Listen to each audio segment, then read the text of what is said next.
In the latest from Nagrota, the army is currently conducting a massive combing operation. This after 7 soldiers, including 2 officers, were martyred in the terror attack on an army unit in Nagrota near Jammu district. A group of heavily armed suicide attackers in police uniforms stormed to the army unit in Nagrota with guns and grenades. This was early yesterday morning.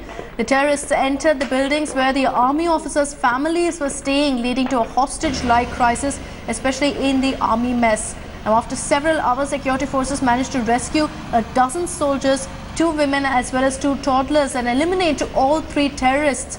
The attack, of course, was reminiscent of January's deadly strike on an Air Force base in Pathankot. And this also comes just 2 months after Pakistani terrorists killed 19 soldiers at an army camp in Uri. While the army has launched an investigation into how the attackers breached the highly fortified base, Army Chief General Dalbir Singh Suhag has briefed Prime Minister Narendra Modi as well as Defence Minister Manohar Parrikar on the attack. Let's go across to Arthur Khan joining us live from Nagrota. Arthur, you've been getting us, of course, the latest details. Right now, the combing operations are underway. There's a suspicion that there could be a 4th terrorist who is in hiding in that area. But, I wanted to discuss one particular point with you, which is something that Lieutenant General B.S. Jaiswal also pointed out earlier on. Arthur, how far really is the army mess from the guard unit? Because we understand that it is pretty inside and possibly there's an insider angle that's being probed into how these terrorists knew exactly where to go, how these terrorists knew exactly where the families were residing.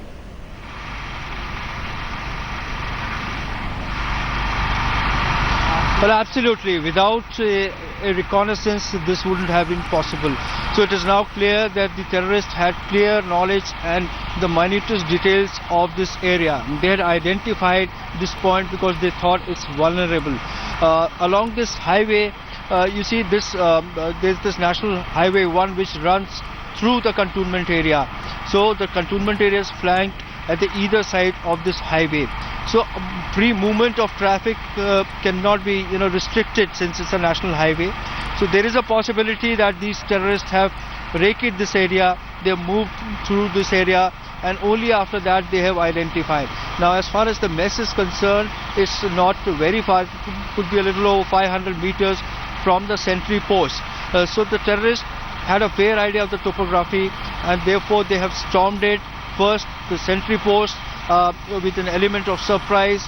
They have stunned the sentry with the grenade attack, and thereafter they have fired with the assault rifles. Now, what we have been told is that they had warlike stores. That means they had enough arms and ammunition to sustain the attack.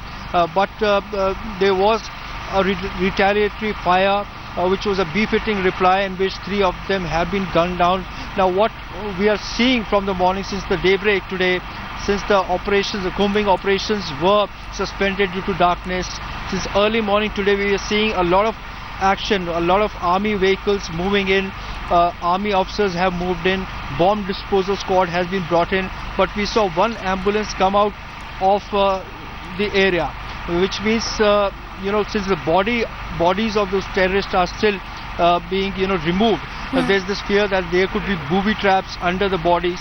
So it has to be done in a very, very sensitive manner to ensure that the area is sanitized. And we understand at this point that the bomb squad has also been called in to ensure that they dispose of the terrorist's body and that there is no ammunition, no sort of grenade that's attached to those bodies. So they will be, of course, very careful along those lines. But Arthur, while many are talking about the security lapses, the possible security lapses that led to this attack, there are many stories of bravery also that's come to the fore. And I'm not just talking about how our commandos managed to ensure that all the hostages were safely secured. We understand that the women there present there also played a huge role because they ensured that they immediately locked their doors, ensuring that the hostage crisis didn't spread to all the buildings and the terrorists didn't gain entry.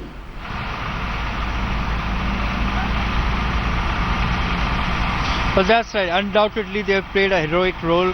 Otherwise this attack could have had far-reaching ramifications. They could have become hostages. What we've been told is that it was a hostage-like situation and they were quick in their thinking and they acted with the presence of mind. They locked themselves in along with the infants so that the terrorists couldn't reach. In the meanwhile, the army help rushed in because the attack had already taken place. is the first attack normally which is stunning, and thereafter the army response was like heavy gunfire was returned. There was a retaliation, and thereafter they were controlled. All right, Arthur, thanks for joining us with this updates. We'll keep coming back to you for details on what's really happening in Quota. Meanwhile, yesterday we also saw another attack taking place, and that was in Chamdial in Samba sector. 3 Pakistan Lashkar-e-Toiba terrorists who were killed in the Chamdial border strike had actually planned a massive attack. They planned to attack a moving train in Samba district of Jammu by throwing chemicals on the train to burn the bogies. Intelligence sources said that a huge cache of arms and ammunition were recovered from the slain terrorists, including chained IEDs and suicide belts. Intelligence reports said the same type of chemical was also recovered from the 3 slain terrorists in the Uri attack. Terrorists also had communication equipment through which they communicated with the Pakistani handlers.